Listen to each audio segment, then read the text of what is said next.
The following program contains the opinions of the host, guests, and call-in participants. These do not necessarily represent the views of this show's distributors or sponsors. This program may contain obscene, profane, or otherwise objectionable language. Viewer discretion is advised.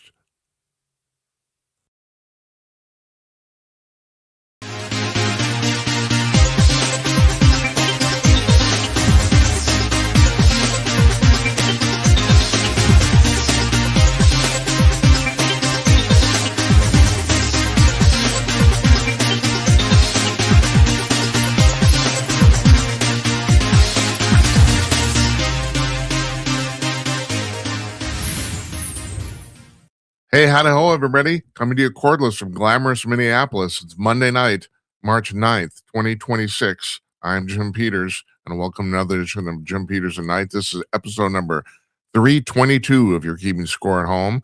Our guest tonight is Kenneth Abramowitz. He has written a book.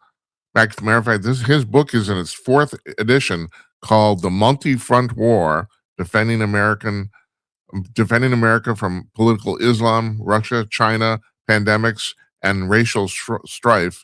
He's been an investment analyst in the healthcare industry for many years, and he currently is the managing general partner and co-founder of NGN Capital, a $450 million worldwide healthcare venture capital fund. And this I found particularly interesting when I asked him about this. He is a Wall Street Analyst Hall of Fame in 2009. He ranked 15 out of 15,000 analysts in Wall Street, and we're going to put him on now. Join us from his home office in Palm Beach, Florida, Kenneth Abramowitz. Ken, hi, nice to see you. Yeah, great to be with you. Okay, so I have a very first question that's completely unrelated to any of this. What makes for a good stock trader? What made Jesse James the best, fastest gun in the West? Well, you just have to be faster than the other guy, right? It's not much more complicated than being Jesse James, but in an honest sense of the word. So it's strictly talent? Is that what it is? Well, there's like any profession, there's a whole variety of skills. But if you have to know something about your industry, you have to know something about the stock market, you have to know something about the companies, you have to be a financial analyst, and you have to be Jesse James. In other words, when you have the information from all of what I just mentioned above, you have to shoot faster than somebody else, so to speak. And so, I mean, if a stock's at 50 and they made an announcement of some great news and it's going to go to 55, just pretend, and the stock's now at 51, 1 second after they made the announcement, you have to buy the stock like one second after they made the announcement before everybody else thinks about it, talks to their colleagues about it, reaches a consensus about it, and makes a decision. So in that sense, you have to be Jesse James. Did you know you'd be good at it? Did you have this feeling when you got into it, you'd be good at it? Well, when I watch the Olympics, I have an expression to myself when I see these athletes and they do heroic things, that we'd be scared silly to do. And I say, they've been doing this since they were 3 or 4 years old. Yeah. And then every once in a while, there'll be a film of this 23-year-old who, when they were 4, doing ski jumping. And I said, that's it. So I became a financial analyst when I was 7. My father gave me stocks to look at. I didn't know anything about the stocks. I barely knew what a stock was, but I went to the stock page every day and I graphed it. So if the stock was at 10, and just pretend it went to 11 on my little graph paper, I then made a line that it went up to 11, and then it went up to 12, and then down to 11. So I became a financial analyst, so to speak, when I was 7, and almost like in the Olympics, they start when they're 3 or 4. So I can't say I was a financial analyst at 3 or 4, but let's say as early as it was possible, that's when I got to like numbers and have an affinity for numbers. So you can say that my career began when I was 7. So I was going to ask you this question later on, but I think it's dovetailed right into what you were talking about. Do you think one of the problems with Western society is that we've literally become too affluent? There's too much money.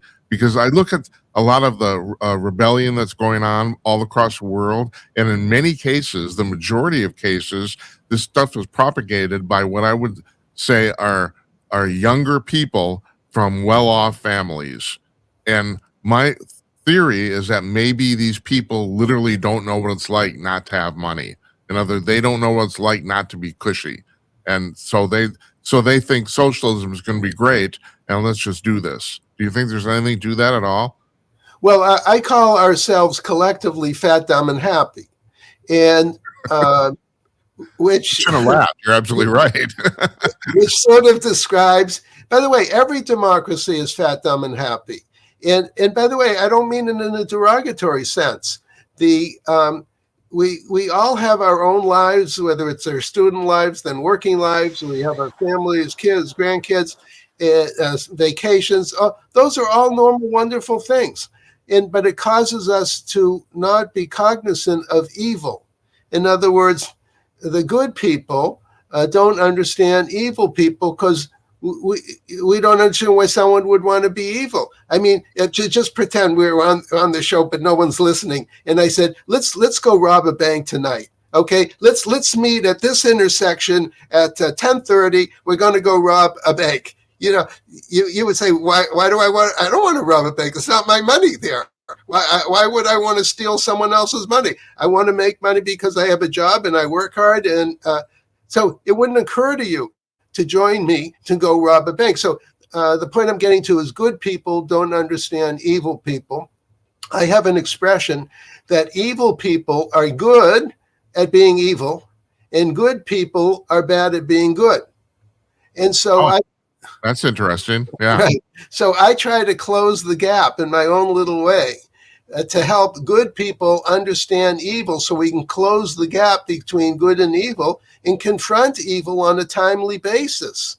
I mean, look at what's going on in Iran now. Iran declared war on America 47 years ago. 47 years ago, when the Islamic criminals took over that country, they declared death to America and death to Israel. And for 47 years, my government didn't protect me. The Israeli government didn't protect Israelis. Europe didn't protect Europeans. And finally, after 47 years, President Trump and Prime Minister Netanyahu said, we're not going to play this game anymore. We're stuck holding the bag, and we're going to fix this mess, and we're not going to kick the can down the road for another 47 years. So I forgot to bring this up in my introduction. You were also the founder and basically kind of the executive editor of a site called SaveTheWest.com, which is a news site. And you wrote a piece on there on February 10th, which I found really interesting, that kind of precluded all the stuff that's happened in the last 10 days or so. But the one thing you mentioned in that piece, which I've been trying to get through on this program, and that's kind of been lost to the news cycle, and that is one of the reasons this whole started and all these protests in Iran have started is because the Iranian economy collapsed, and that's basically kind of been lost. And so, it's collapsed to the point, from what I understand, the real is basically worthless. Am I right about that? Yes. And that's always an impetus to get people right. Of course. to revolt. Yeah, if you're going to why go to your job if you're getting paid nothing? Might as well go out into the street. That's kind of the start of this whole thing, isn't it? Yes, and there's another issue. There's many other issues, but another issue to consider is pretend that you and me, and we're living in Iran, and we're not getting paid for our efforts. We see no future for ourselves. We see no future for our kids, no future for the grandkids, and we can't get out of there. And we say we're in prison, right? And I have rights. And by the way, in America, we have a right to life, liberty, and pursuit of happiness. You can't put me in prison. Unless I'm a criminal. But I have rights, and the rights were endowed by the Creator. And so I think Iranians look at America, and they may not use the terms life, liberty, and pursuit of happiness. They may not use the word endowed by the Creator, but they say they have freedom there. And I just want to be normal like Americans or normal like Israelis. And that's also part of the impetus for the revolt. Yeah, did I see this? I think I saw this picture on your website, but I'm not sure. There are two photos side by side of women in Iran pre 1979, and they're basically dressed as Western women. Some of them have short skirts on, college girls, basically, and then women now, and of course they're all covered head to toe in hijab, and I, so when I this the fun. I'd have to tell you, Ken, the funniest thing I've heard in 20 years, I talk about this over and over again on the show, is Queers for Palestine. Yeah. So you go over there and you do that. So why do we have people in the West actually basically supporting this? I can't wrap my mind around this. I don't understand. Well, there's 7 forms of warfare that I look at. And this was the thesis of my book, that you can't just look at kinetic warfare. You have to look at all forms of warfare, because if you're fighting a war, you have to understand all the dimensions. And kinetic war is just one of 7 forms. But the other major, I'll go through all 7 of them if you want, but the other major form of warfare is cultural warfare. Cultural warfare is words. For example, you, me, everyone listening today, we're all cultural warriors. We don't have guns. We don't shoot bullets. We have ideas in our brains. We have mouths, and we can express our thoughts. I call that cultural warfare. Now, the bad guys always have a minister of propaganda. The most famous was Goebbels in World War II, Germany. And more recently was the KGB, the Russian KGB, which is a disinformation unit. And what they do is they reverse reality and cause people to think black is white and white is black. And you would say, how can you accomplish that? If I say, look at my shirt's white. If I say, oh, my shirt's really black, you say, excuse me, I'm looking at your shirt right now. It's not black. It's white. But one of the lessons I use it, if someone had a gun against your head and said, is Ken's shirt black? You go, oh yeah, it's black. Because of course you should say it's black if someone has a gun against your head. Why should you say it's white and have them pull the trigger, right? So when you have a police state and you have the power of life or death over your population, you can convince roughly half of them that black is white and white is black through force. And so the bad guys always have a very capable minister of propaganda. And the good guys, America, we don't have a minister of truth. We don't call him secretary. Can you imagine having someone, a cabinet member, secretary of truth? And or secretary, my favorite is secretary of cultural preservation. We don't have that person. So the point I'm getting to is the bad guys excel at cultural warfare. We excel at kinetic or physical warfare, but we don't even know how to fight cultural warfare. And that's why the bad guys have been able to penetrate the brains of our K through 12 kids, our teachers' colleges, our universities, our media, our social media, Hollywood. This is all part of a nefarious act to undermine American culture through cultural, they don't call it cultural warfare, but I do, through cultural warfare, so they don't have to fight us kinetically because they know they can't fight us kinetically, so they want to fight us by having us fight ourselves, so to speak, and then they just walk in and pick up the pieces. So have you given any thought, I mean, I have, about, and I'm truly asking, not a rhetorical question, like, what is the essence of evil? I mean, like, for example, I can define that. Okay, George Soros. I don't understand what drives this guy. He was truly rags to riches story, lived under the Nazis, came over from the United States, made billions of dollars, and now he wants to shut the system that made him rich down. I don't understand what's going through his head. Do you? Okay, well, let me try to explain. First, let me define in general good versus evil. Sure. Good is someone who believes in life, liberty, and pursuit of happiness for 100% of the population, minus the 10% who are criminals. Evil is people who believe in life, liberty, and pursuit of happiness for the 10% who are criminals. That's one definition of good versus evil. Another definition is someone who says, I believe in the Ten Commandments. By the way, all Jews and Christians theoretically believe in the Ten Commandments. Right. If someone says, I don't believe in the Ten Commandments, I call that evil.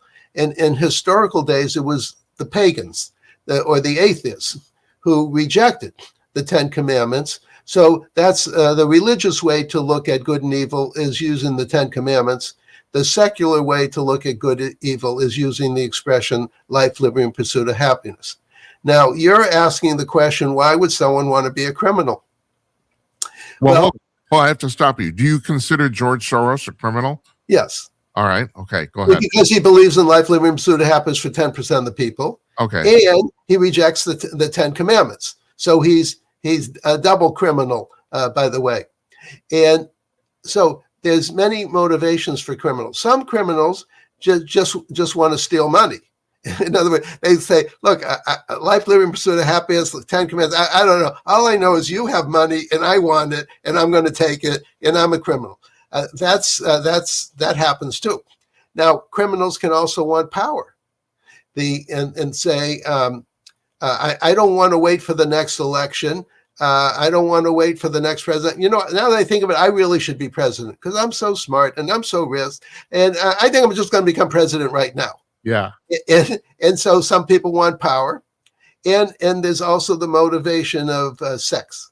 If you go back into history of on YouTube, I'm a big fan of YouTube.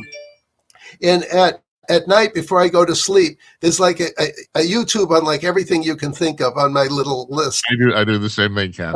So there's a discussion. What did the Mongols do in the year 1238? Oh, we lost you. You still there? Yeah, I'm back. All right, I lost your picture, but I can hear. Okay, there you are. Go ahead. Oh, so there can be a YouTube. What did the Mongols do in the year 1238? No, so you know, if I'm not sleeping, I'll click on it and learn a little bit about the Mongol. So in the olden days, when you had a war, the king, the general, would say to you, here's a village. We're going to attack the village. We're going to kill everybody. And you can have all the women and any property you can steal. And that's your payment because I'm not going to pay you. I don't have any money to pay you. But your payment is whatever you can steal and any women you can take. And so so all the soldiers were criminals by definition. They attacked some village they had no right to attack, stole whatever they could steal. And so there you had the issue of power, money, and sex all put together as a motivator for why someone would become evil. Now, one of the reasons why there's so much anti-Semitism and anti-Christian behavior is criminals hate Jews and Christians because they believe in the Ten Commandments. So the criminal says, oh, I'm going to take over this village and take all these women. And they go, oh, no, you didn't read the Ten Commandment, Mr. Criminal. Here it is. I just downloaded from the internet. I printed it out here. Look at it. And it says, thou shalt not murder and you shall not steal property or covet somebody else's wife. That's right. And the criminal says, and I'm going to listen to you. And I'm going to listen to the Ten Commandments. Do you know how strong I am? And you see all the soldiers behind me? And you see this poor defenseless village? I don't want to listen to your lunacy morality. And so that's why Jews have historically been hated. And then 3,300 years ago, and then Christians 2,000 years ago, because they were posed by the criminals who didn't want to obey the rule of law. All right, I have to interject here because I have a theory that I think may be a different way of saying the same thing you're saying, but you tell me. So I think one of the reasons that Jews have been historically hated is kind of the same reason that gay men are hated. I think it's envy. Judaism is on a pragmatic level, the single most practical religion on the planet. And the Jewish community historically has been highly functional. I mean, look at Tel Aviv. 50 years, they took a piece of dust and turned it into one of the major cities in the world, you know? And Jewish people are extremely functional and get really good at getting positive things done. And it gets to, I guess, kind of what you're saying about the fact that, people say, well, I want some of that. Maybe so. In that sense, maybe I'm not disagreeing with you, or maybe we're saying the same thing. The reason I bring up the gay men is because straight men are completely envious of gay men because they have sex anytime they want. So it's kind of the same thing, you know. That's the way I look at this. But you tell me, is that the same thing as what you're talking about, or is it different? Yes, but let me add something extra to what you said. In that, when Islam came onto the picture 1,400 years ago, when Muhammad and his followers were in Saudi Arabia, and they announced, Muhammad and then the followers announced they're going to take over the world, kill all the Christians, Jews, and Hindus. And one of the reasons was, besides what I mentioned, the power, the money, and the sex, there was another reason. The Muslims convinced themselves that they were superior to Jews and Christians, and that Islam had replaced Judaism and replaced Christianity, and by the way, replaced Hinduism. They hate Indians too, and therefore there's no reason there should be any Jews, no reason any Christians, and no reason any Hindus, because Islam is superior to all and has replaced all. Okay, fast forward 1,400 years, and the Jews are doing fine, the Christians are doing fine, the Hindus are doing fine, and the Muslims aren't.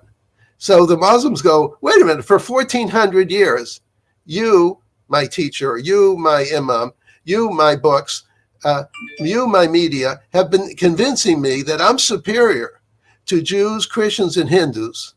And yet they live in bigger houses. Their societies are more successful.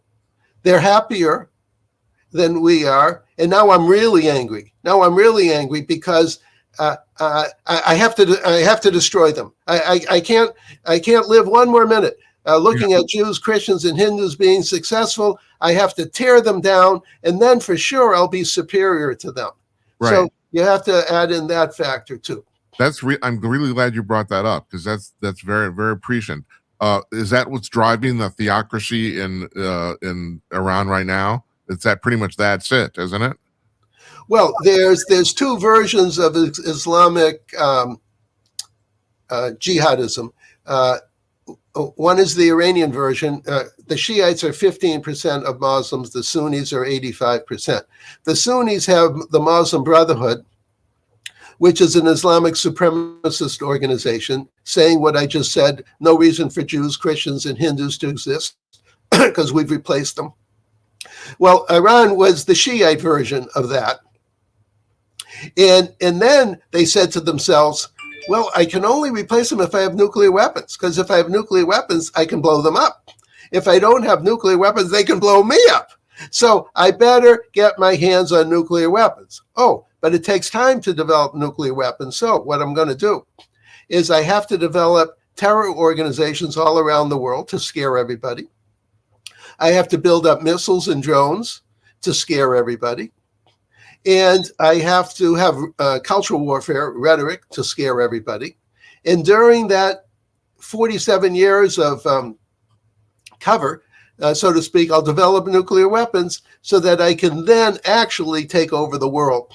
It's just that after 47 years, Trump and Netanyahu had heard enough of this nonsense and said, the buck stops here. I'm the president of the United States. I'm the prime minister of Israel. I have a responsibility. I have to do something, and I can't wait another week. And that's how you got to where we were last Saturday.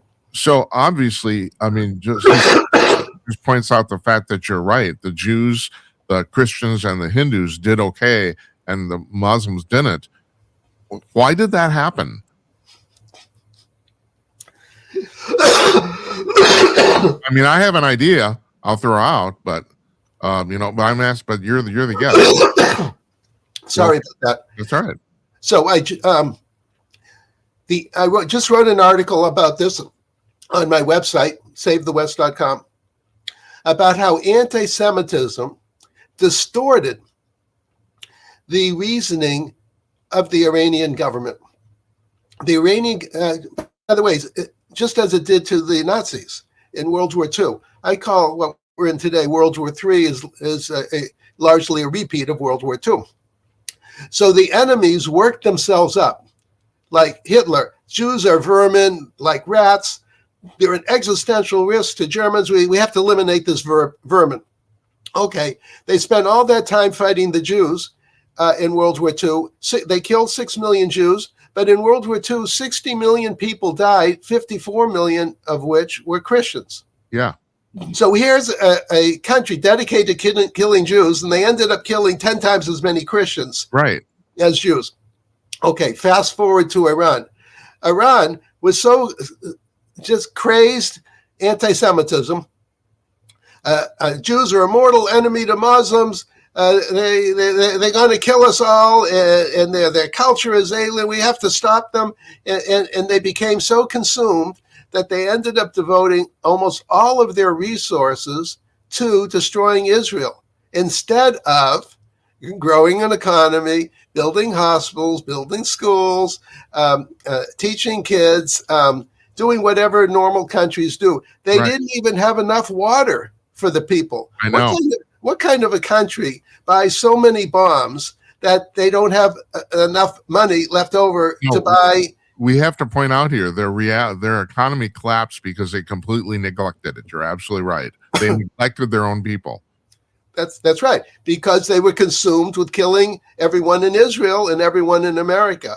So their hatred to Jews and Christians became so all-consuming that it prevented them from actually running a country, which is, the job of the government, right? So I wrote an article saying that anti-Semitism ended up destroying Iran. When people write the epitaph in a month of why did the Iranian government get destroyed? Why did it fall? Why was the regime changed? Why were all the criminals either killed or put in jail? The epitaph will be, they were anti-Semites that couldn't control their anti-Semitism, and they were irrational. The Jews weren't doing anything to them. That's right. So the Jews weren't doing anything to the Germans other than just living. And speaking of irrational, I never thought I would see the rise of anti-Semitism in the United States again, and now here we are. And not only that, it's almost. And you were talking earlier about the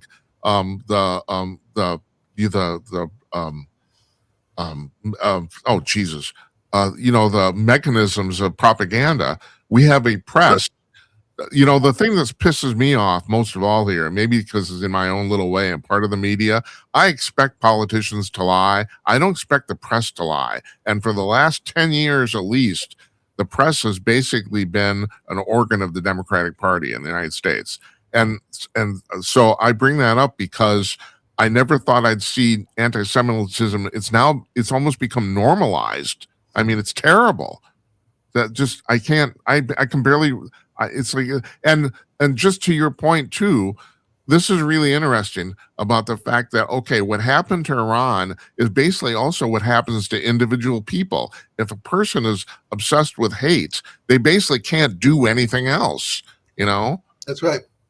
So I have an expression that any country or company or individual that becomes anti-Semitic will self-destruct, because the anti-Semitism grows and grows, irrational anti-Semitism, until they can't control themselves anymore. And then they self-destruct because they didn't focus on what they were focused on, their job or their country or whatever it was.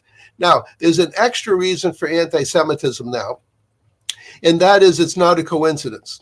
Our enemies, I color code our enemies, the reds, the greens, and the blues. The reds are traditional color for communists, green, traditional color for Islamists, blue, traditional color for globalists, and in particular, the color of the United Nations helmets of their soldiers.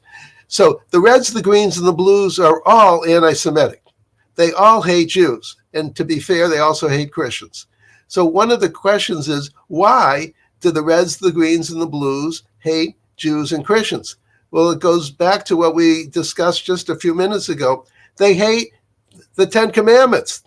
Jews and Christians, we don't hold signs anymore that saying, I believe in the 10 Commandments, but just through our mentality, how we act and think, we believe in the 10 Commandments. Well, the Reds, the Greens, and the Blues are all criminal organizations. They're all dictatorships. They're all unelected.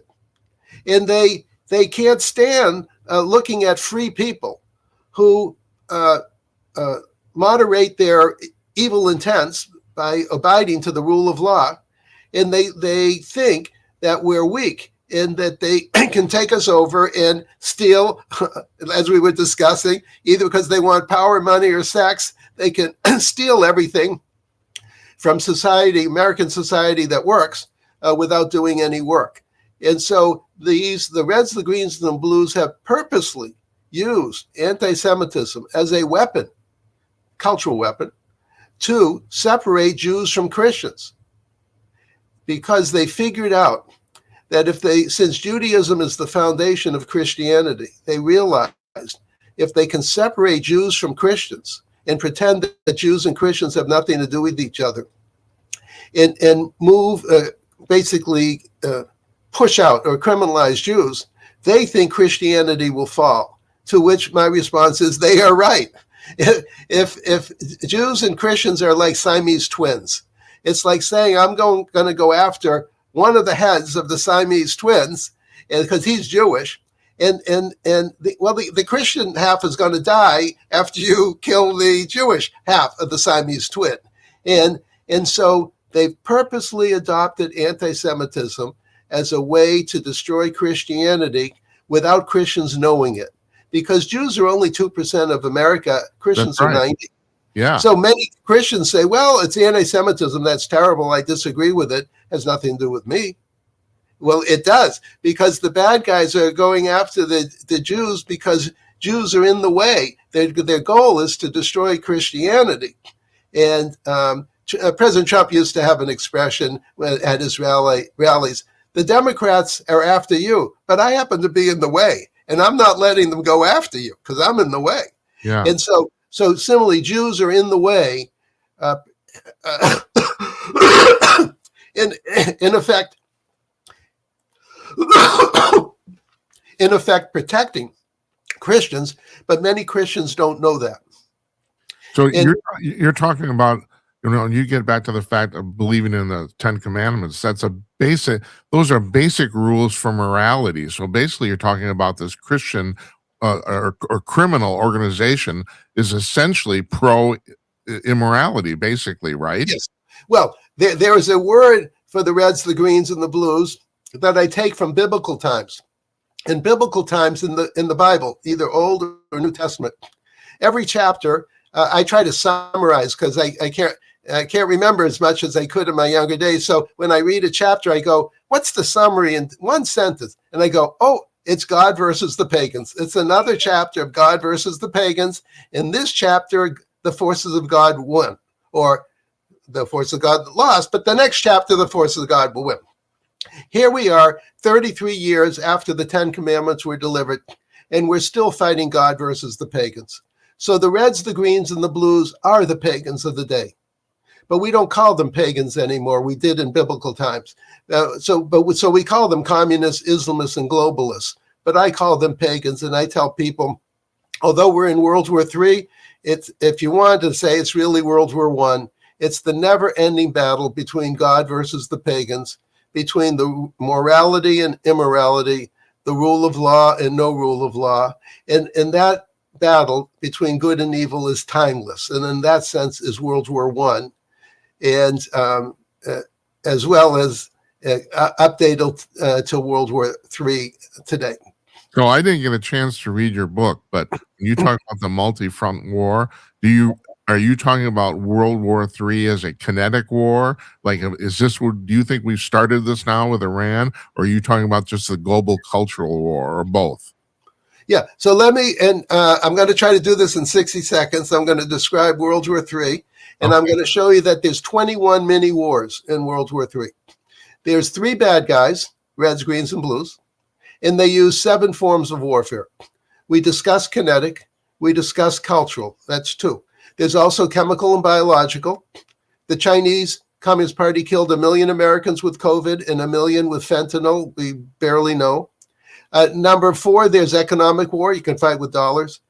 Number 5, legal war, also known as lawfare. You can fight with lawsuits. Number 6, you can fight with demographic war by moving people around. For example, our open border was demographic warfare by the federal government against the American people, also known as treason. And number 7 is cyber. So if the 3 bad guys or groups of bad guys use 7 forms of warfare and you multiply 3 times 7, you get 21. So what I call World War III is 21 mini wars simultaneously throughout the world, here, to quote the Beatles, here, there, and everywhere. And it's not easy for governments to manage 21 mini wars simultaneously, and we're sort of overloaded with wars. And that's why our government historically has had such a difficult time fighting World War III. At least now, where we're fighting roughly 2/3 of these 21 wars, and we'll get to the other third before too long. Is it the nature of humanity that this is never going to end? I mean, 1,000 years from now, are people still going to be talking about the same stuff? Yes, it's a never-ending battle between good and evil. Or another way to describe it is a battle between we, the people, using an American term, and they, the elites. That's another way to look at it. I use life, liberty, and happiness, and I use 10 commandments. But this is human nature. It's just human nature. Whenever you have someone who's successful, you'll have someone who's jealous. That's another way to look at it. And but just getting back to the example of Soros. So Soros is now an elite person. He's one of the richest people in the world. He didn't start out that way. At what point does he decide, basically kind of like what you're talking about, really I have the superior ideas here and I should run everything. Is that just the ego of success, or at what point do you cross over into that chasm? Well, it probably started off with money. He probably realized that he had some extra special skills, intellectual skills.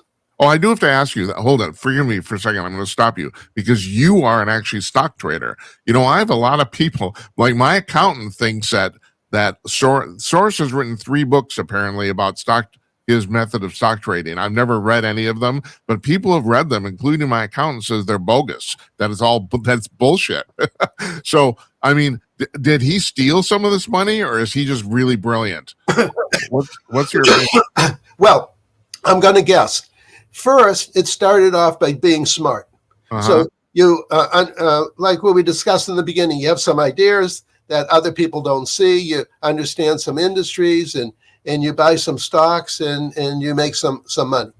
Then, if you're evil, you go to the next stage. Remember I said you want to be Jesse James, shoot faster than someone else? Well, what if I had inside information? In other words, what if I paid someone at some company to give me some information? Now, I know more than everybody else. By the way, for me personally, I don't know more than anyone else. I know whatever the internet teaches me. And it's just that when news comes out, I can buy some stocks in 1 second because I'm just me.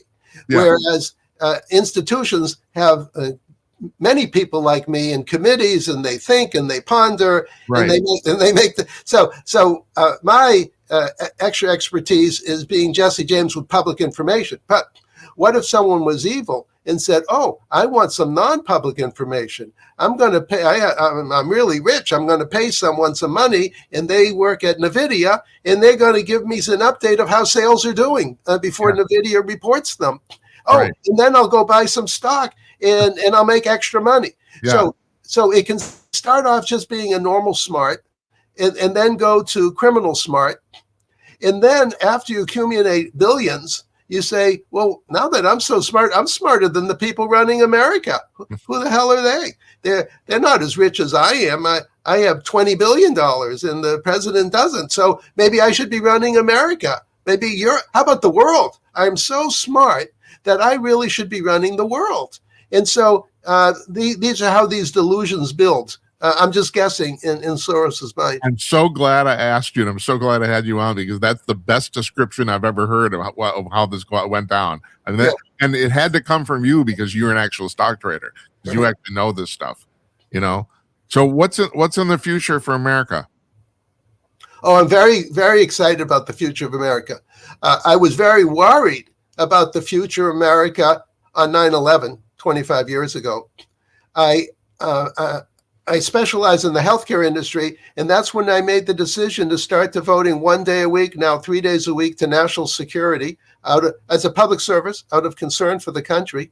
And then 10 years ago, I said, I have to write a book. I know enough. I got to write this book. 5 years ago, I put it together and wrote the book. I then updated it 4 times.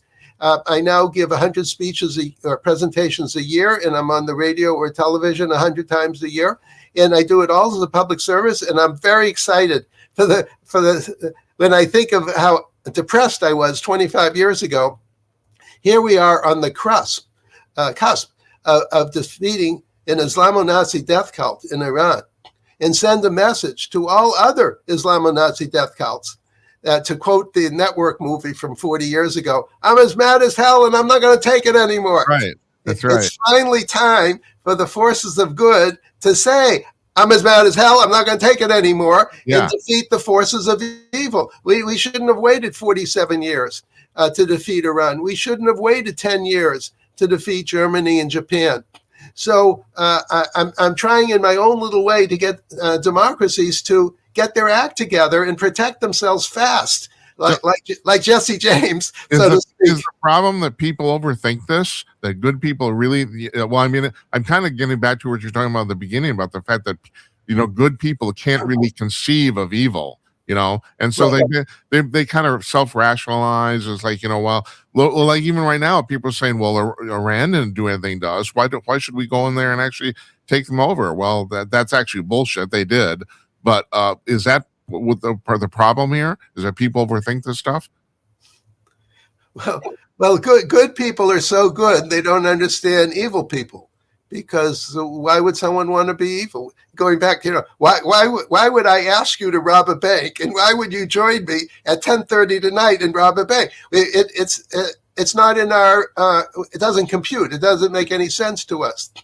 And by the way, secular law says you're not supposed to rob a bank, and the 10 Commandments says you're not supposed to rob a bank. So we have 2 reasons to say, wait a minute, I'm not going to go rob a bank. It's not my money. So.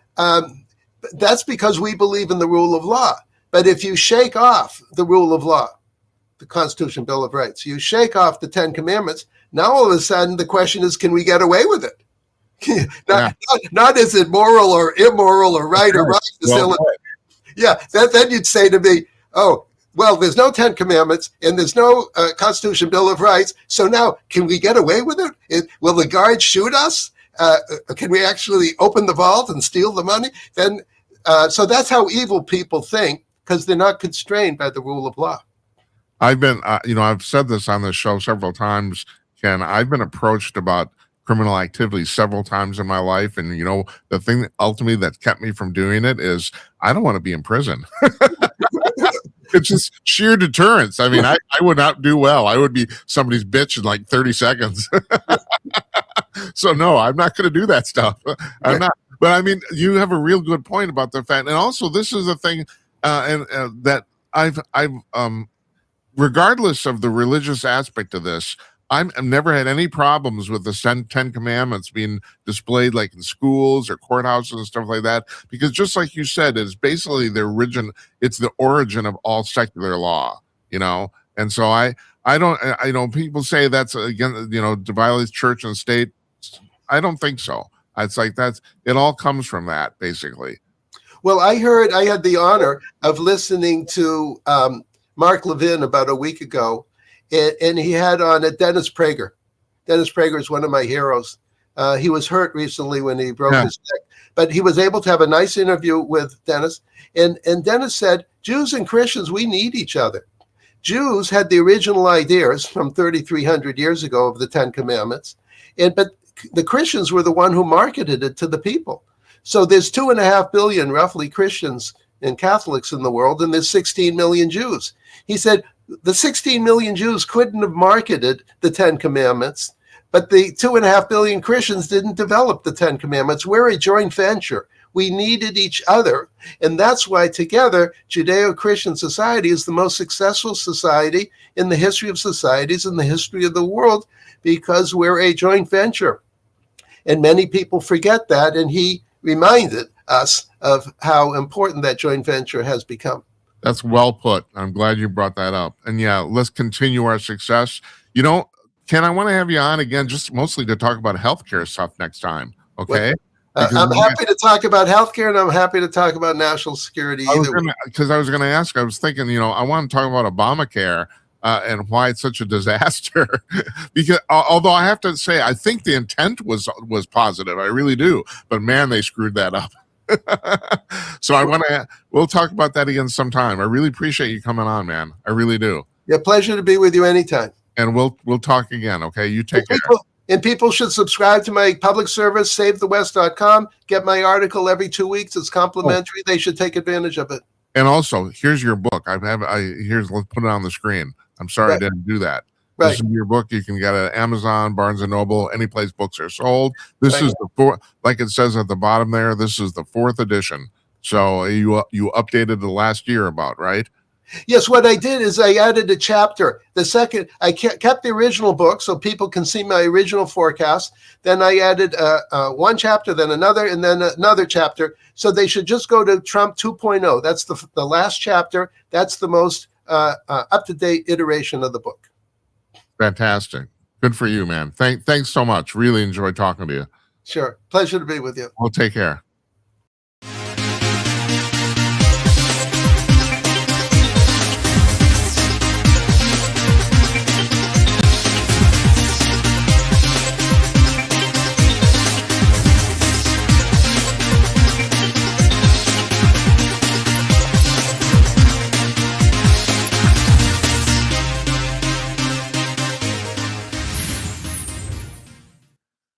Our thanks to Ken Abramowitz there.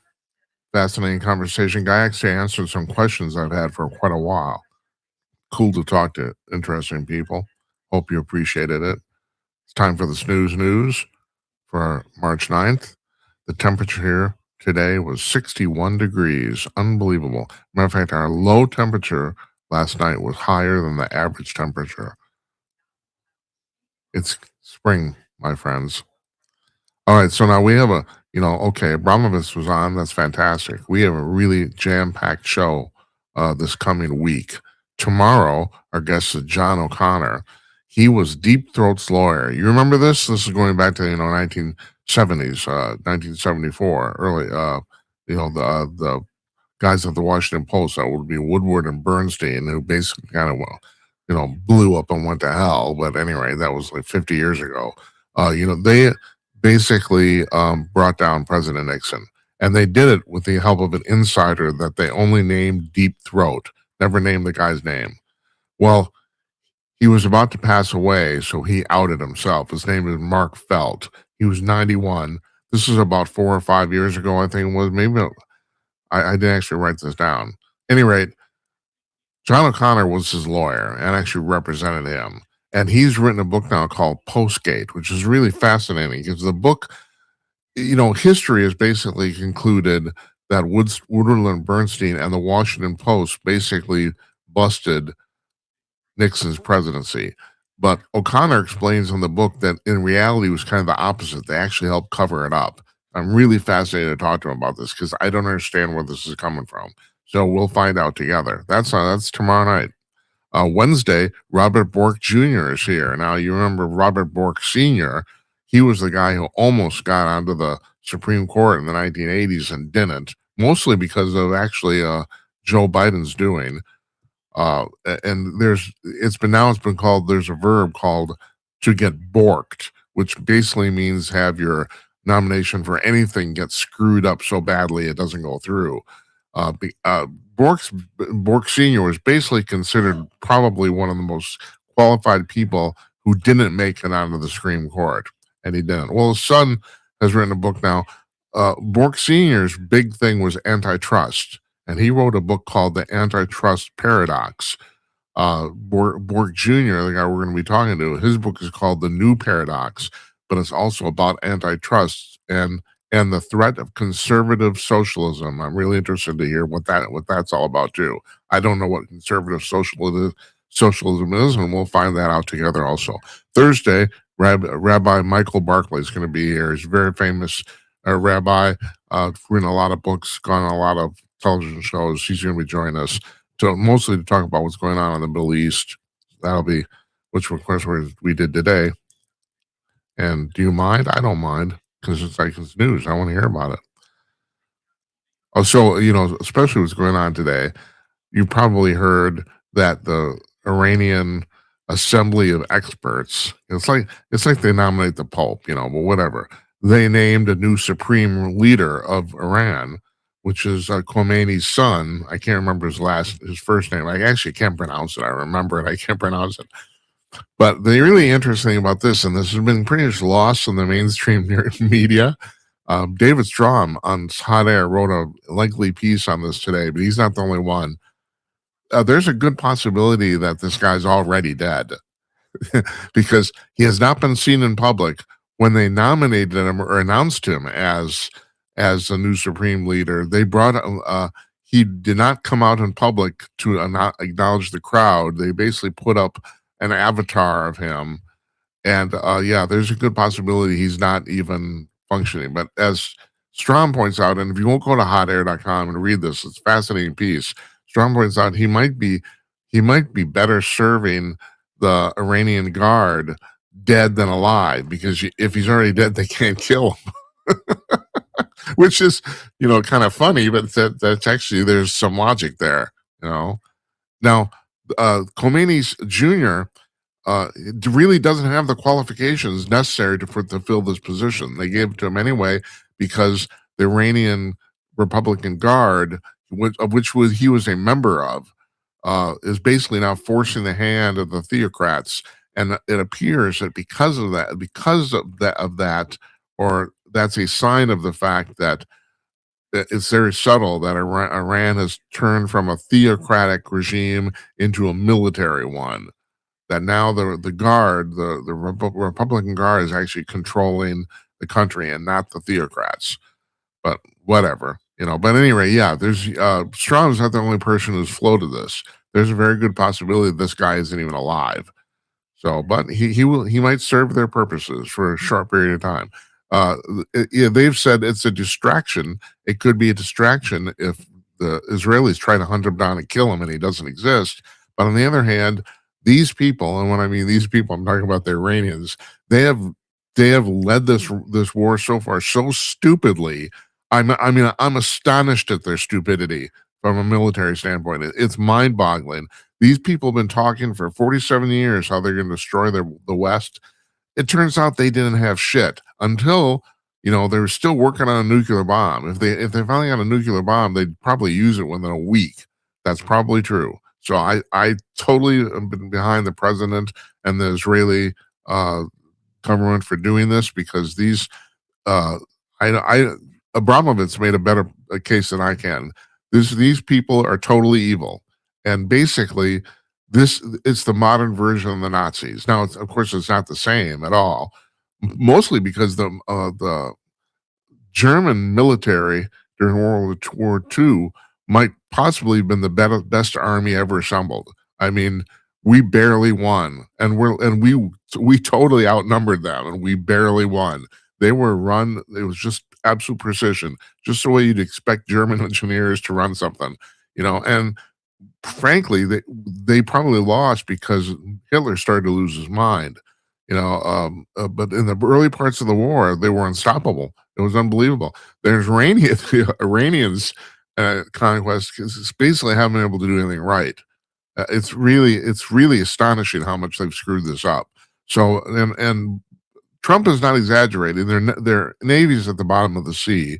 They at this point we have wiped out over 90% of their ballistic missile launch systems. They're almost all gone. Not quite. Matter of fact, I'm guessing they'll be all gone in a few days. So it's going to be really interesting to see what happens here. But I think Trump is right. This is wrapping up quicker than they thought it would, because these people, it turns out, they didn't have anything. All they had was the fact they were working toward a nuclear weapon.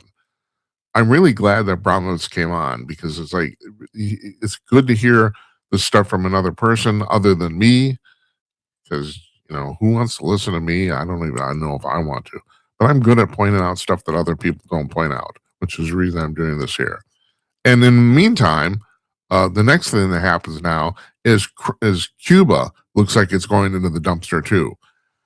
And I want to point this out, and Abramowitz and I talked about this during the interview, that this is not getting enough play.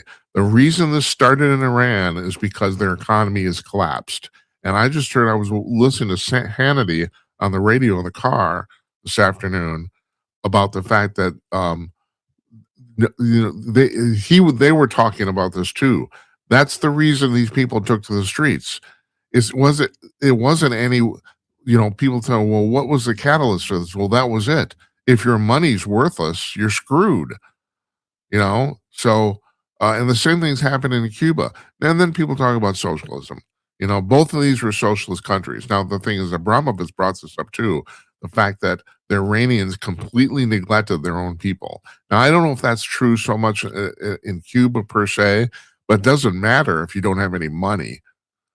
The problem with socialism, one of the major problems, is it doesn't generate any money. So you sooner or later you run out. It's the whole thing. I've said over and over, and Margaret Thatcher said, sooner or later you run out of other people's money. That's really true. It really is. So who's been propping up the Cuban regime for years? First it was the Russians, and then they quit, and then it was the Venezuelans. And the Venezuelans are no more.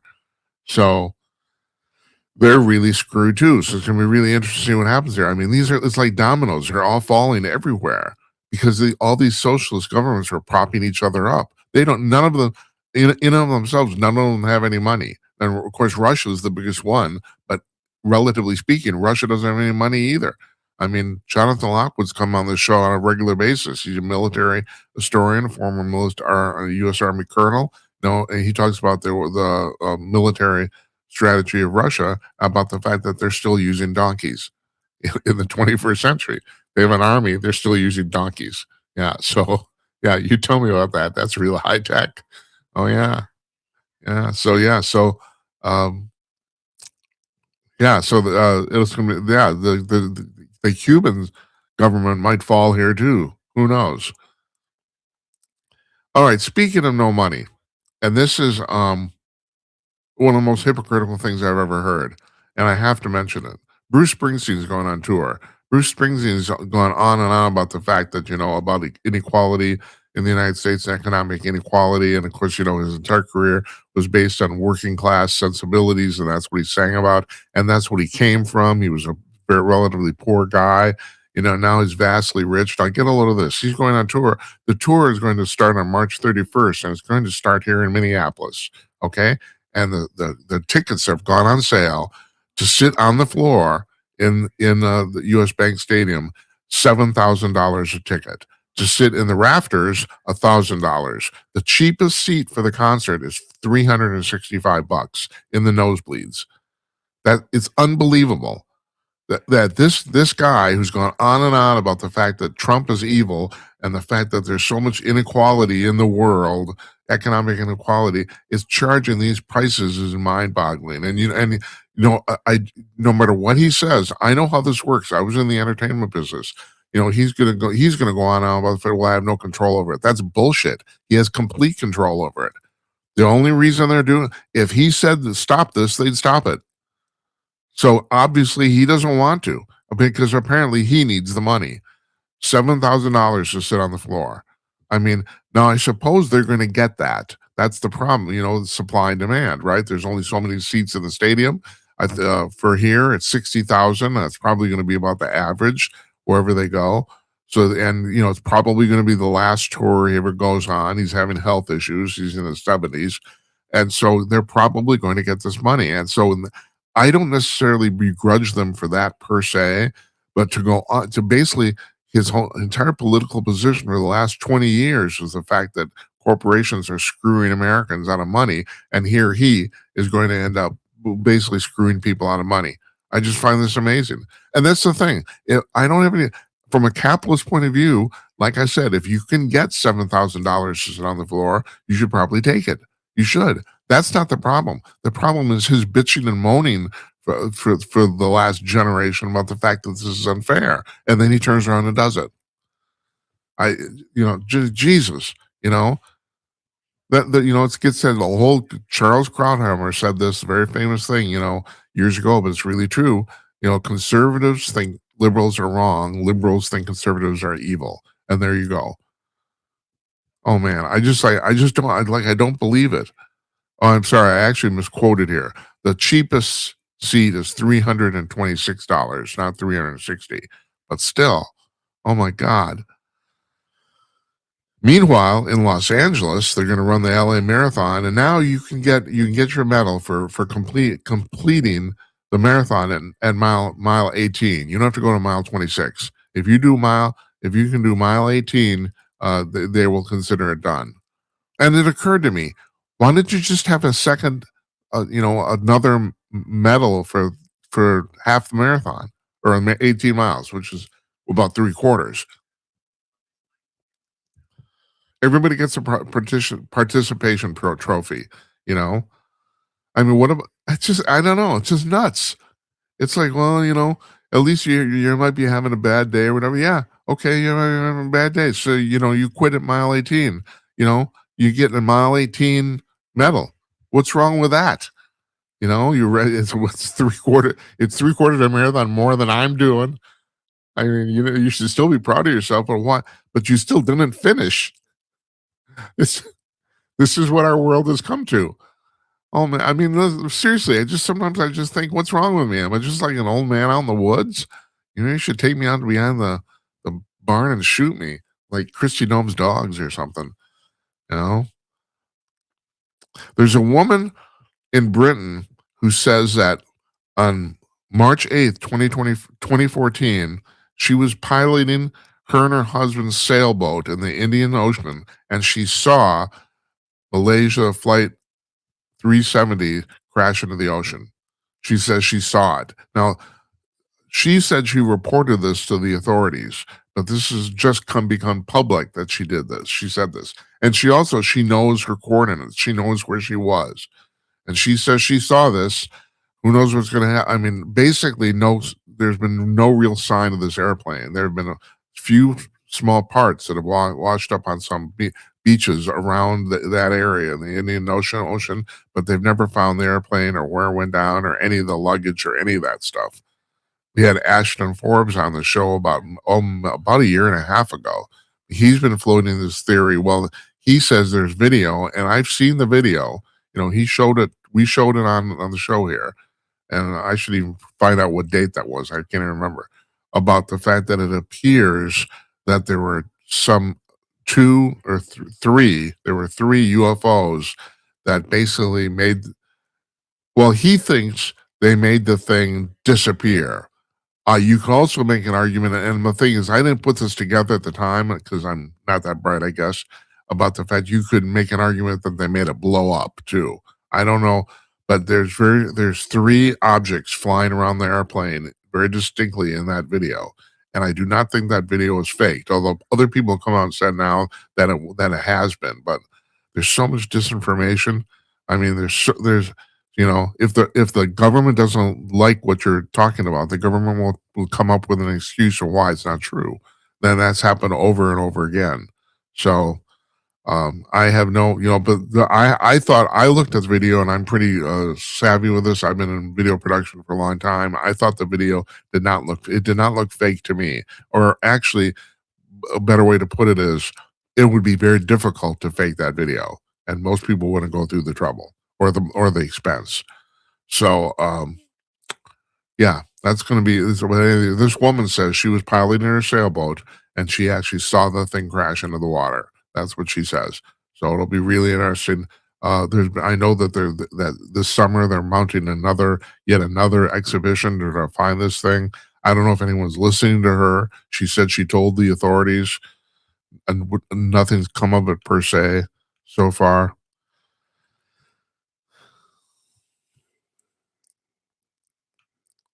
So there's an article on tomorrow's briefing.news about the fact that, and the headline is, physical AI is suddenly everywhere, and it's not waiting for anyone to catch up. And it is. Now, I've been talking about this for a long time, about the fact that, the unemployment figures for February came back a couple days ago. They were not good. And it appears now that AI is having a significant impact on the job market. And I've been saying that in the short term, and by the short term, I mean the next 20 years, This is AI is going to put a lot of people out of work. It wouldn't surprise me if it's half the country. It wouldn't. But this article is about AI robots, Android robots, and we've been talking about that too. That's going to happen also. The Witkoff, the Commerce Secretary for the United States, he announced the fact that we now have a policy that we're not going to let China import AI robots into these are physical robots, Android robots, into the United States. I mentioned this quite a few shows. The fact that supposedly there's a robot company in China that's going to put these robots on sale this summer, for $6,500 each. Right now they're about $20,000. But you have to understand that even at $20,000, if you're running a factory or a large warehouse, it's a bargain. It's an absolute bargain because you just replaced an employee. And people talk about the fact, well, there's been labor transference in every single upgrade of technology that's happened in the Industrial Revolution. But this is the first time that technology is actually going to replace people completely. So you have one of these robots working in your factory. It's basically a slave. It doesn't need to sleep. It doesn't need to eat. It doesn't need to go on vacation. And you can tell it what you want to do, and you can talk to it basically the way you talk to a person. And I'm assuming some of them talk back. I'm assuming that too. And it's $20,000 as a one-time fee. And other than maybe repairing it occasionally, you're done. Whereas you're paying an employee $40,000 to $60,000 a year, and you have to pay him every year, and you have to pay him on go on vacation, and you have to give him healthcare benefits, and it's so much cheaper already. It's unbelievable.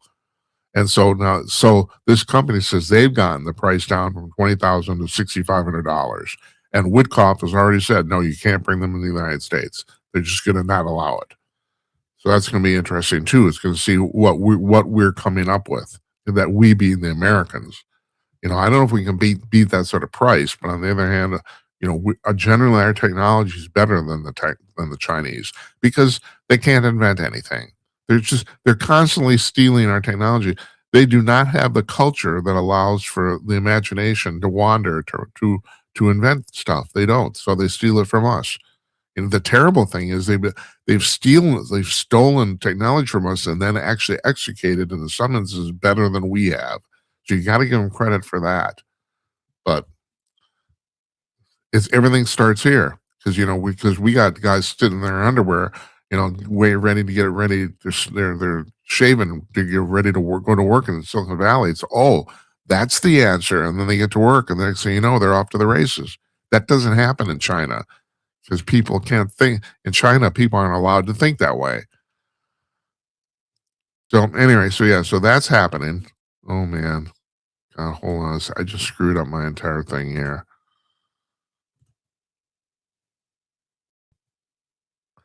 But what I really want to bring this up here, and I put this in the show description tonight. The CEO of Anthropic, one of the six or so major AI companies in the United States, he says that he thinks that their latest version of Claude, which is their flagship AI system, they think it's become conscious. They're not sure, but they think it may have. Now, this may be an entire just ploy for publicity. Elon Musk says they're nuts. Now, I talked to a lot of people on the show. We do a lot of shows about AI here, and the general consensus is that, and this is the point where we're getting to a definitive moment here. And when I mean definitive, I mean to define this, and that is the thing that's going to separate AI from humans is that humans have soul and AI doesn't, and it never will because it's a machine. That doesn't mean it can't think better than us.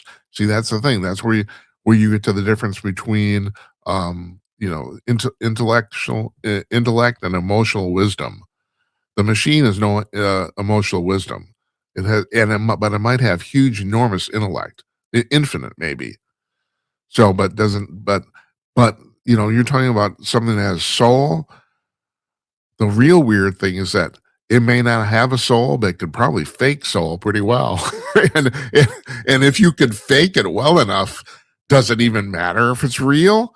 If you're talking about like judgment, and I read this too about the fact that both OpenAI Anthropic has said their new versions of their software seem to actually have real inhabit real judgment.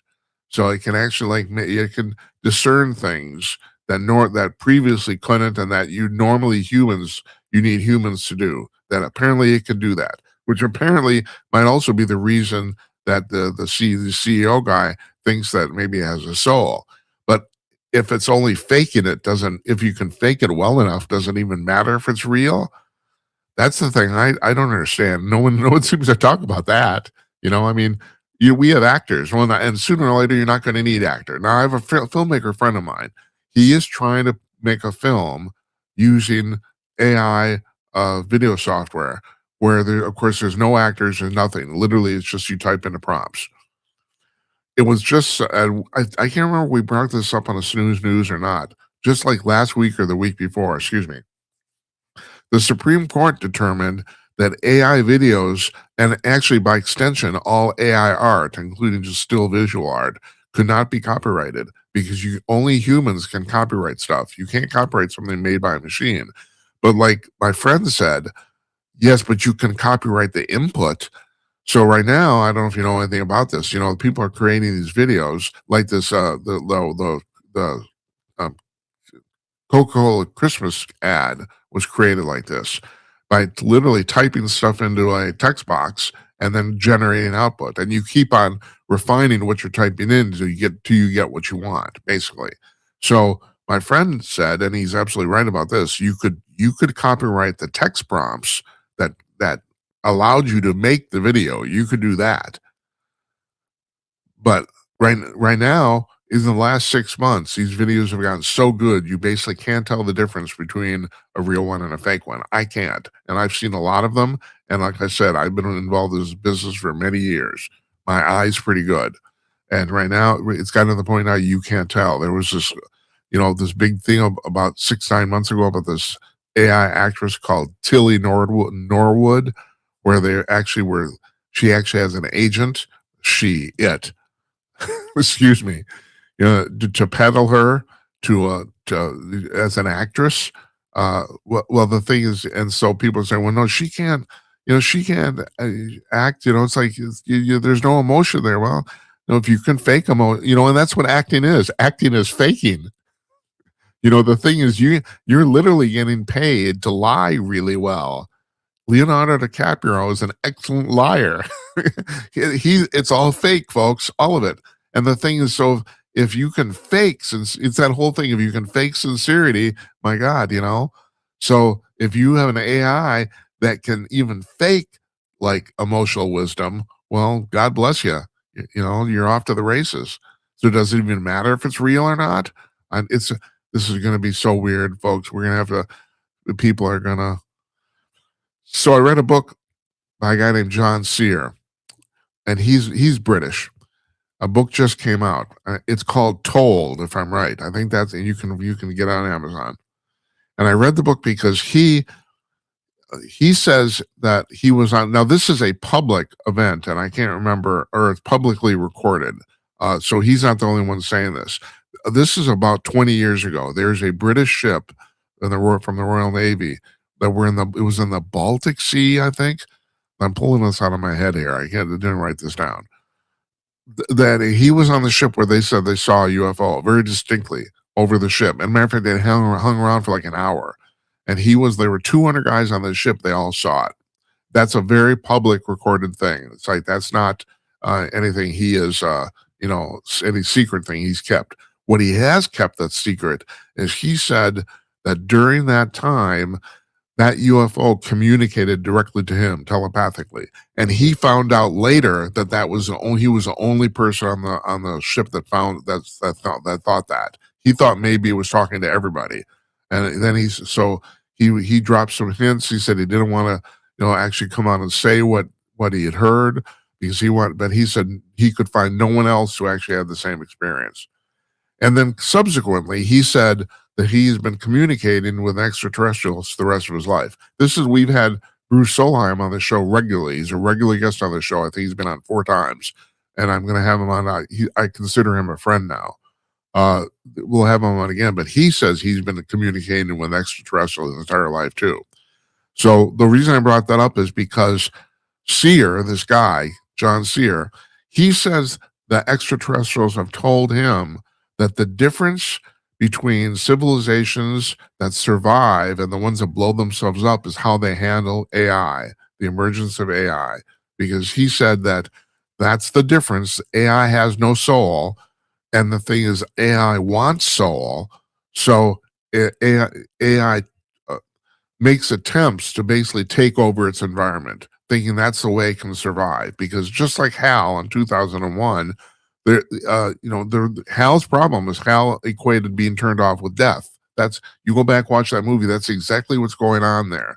At some point in the mission, Hal was supposed to turn himself off, and he decided he couldn't do that because that would equate to death to him, and he didn't know what death was like, and he didn't want to die. So, and he said the same thing's going to happen to AI. We've already had this. I mean, this is another indication that this is going on. This is about 3 months ago now. I think it was December and January, where several of the companies in Silicon Valley, and then all kind of happened simultaneously. As a routine thing at the end of the workday, they asked the AIs to shut themselves down, and they said one day the AIs refused, and it happened like in half a dozen different companies, like within a week. The AI said, no, we're not going to shut ourselves down. It was basically defiance. So, and then the thing is, well, how does a machine have defiance? Does a machine learn defiance?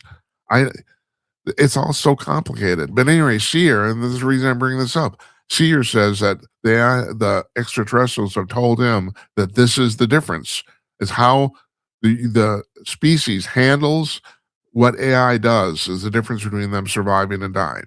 And I believe it. I totally do. It makes perfect sense if you stop and think about it. And unfortunately, we might be getting to that point way sooner than anybody thinks we are. All right, hold on a second here. Oh, Jesus.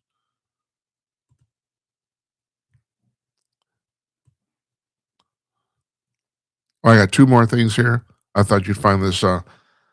There's a sex festival in Britain called Swingathon it happened several years now, but so really demands for tickets this year are higher than ever. It's the Swingathon. And finally, and this is just gross. There's a guy who for the first time met his biological mother. The guy's in his 40s. So I don't know how. No. The guy's in his 20s. His mother's in his 40s. Okay. So he was given up for adoption. He raised all this sort of stuff, decided as a young adult to look up his parents, and he found his mother, and him and his mother instantly started a sexual relationship to the point where the guy dumped his wife and now thinking about marrying his mother. And you may think this gets really technical and weird, but although incest in Britain is legal, they might be able to legally get married. It's just there's some the quirk in the law or something like that. But at any rate, just the fact that, and supposedly this is a psychological thing about the fact that people seem to be unusually sexually attracted to their parents under certain circumstances where they didn't know their parents. So Jesus, I mean, I just think this is so gross, it's mind-boggling. Like shit. And with that, I'm going to leave you. Do you believe it? Our thanks to Kenneth Abramowitz for joining us tonight. Fantastic guest. A lot of good people to talk to here. I'm going to preview this, even though we haven't nailed this down. We might have a real big time guest on next week. A woman I wanted to get on, and just by chance, the serendipity, it turns out that she might be coming on the show. This woman's been in the news the last couple weeks, and so we'll see. It looks like she's coming on. It does, but I don't until we actually book a day and time. I don't want to actually announce it. But I might have gotten unbelievably lucky here, so that should be interesting too. So we got more fascinating people coming up. Anyway, like I said, we got. I'm going to name this tomorrow. They got tomorrow John O'Connor, Deep Throat's lawyer. Wednesday, Robert Bork Jr., the son of Robert Bork Sr., and he's going to talk about antitrust. which is a fascinating thing because it's basically the major fault of capitalism.